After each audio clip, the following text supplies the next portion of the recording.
My brother has always wanted me to try this recipe, but I was always afraid that all the ingredients will just spill out at the end. But then I remember something. I know how to fix it. I have this great idea. Let me just stuff this picanha and I will show you the easiest way to fix my problem. Now we will stuff this with mashed potatoes. And who doesn't love mashed potatoes? This is like one of my favorite side dishes to a steak. Then after we have filled it up, because we don't want to fill it too much because we have other ingredients as well, then we will add the cheese because like I said before, who doesn't like cheese? Cheese is one of the best things in life after steak, of course.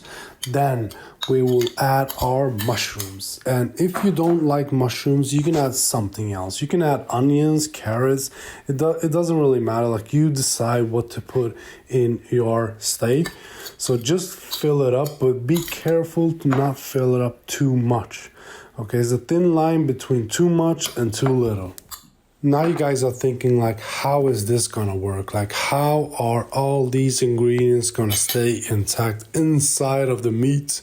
Well, let me show you guys. This is just genius. So we will actually just sew it.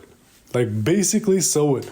Like when I was younger, when I ripped my pants, my dad used to always sew my pants back together because we couldn't afford buying new ones. So we just sew them up and sew them up until there was nothing left.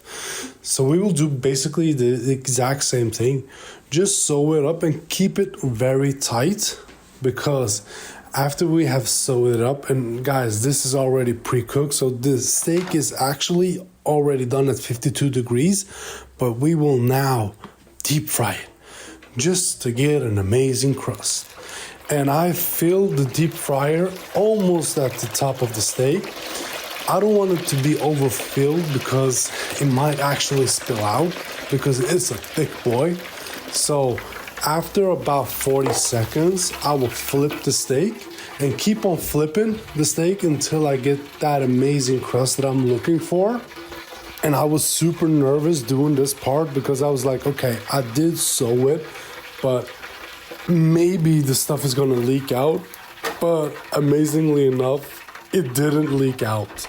Like, I'm so blown by this, and you guys have to try it. Like, this is one of the best things ever. But let us see how it looks inside, because the inside is what matters. The outside matters, of course, but the inside is where all the good stuff is.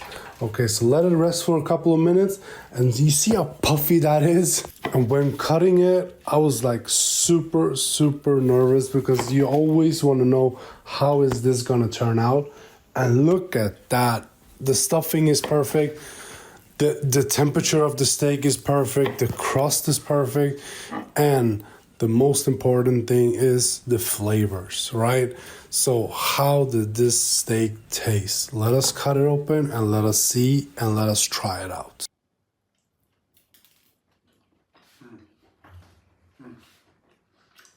Unbelievable.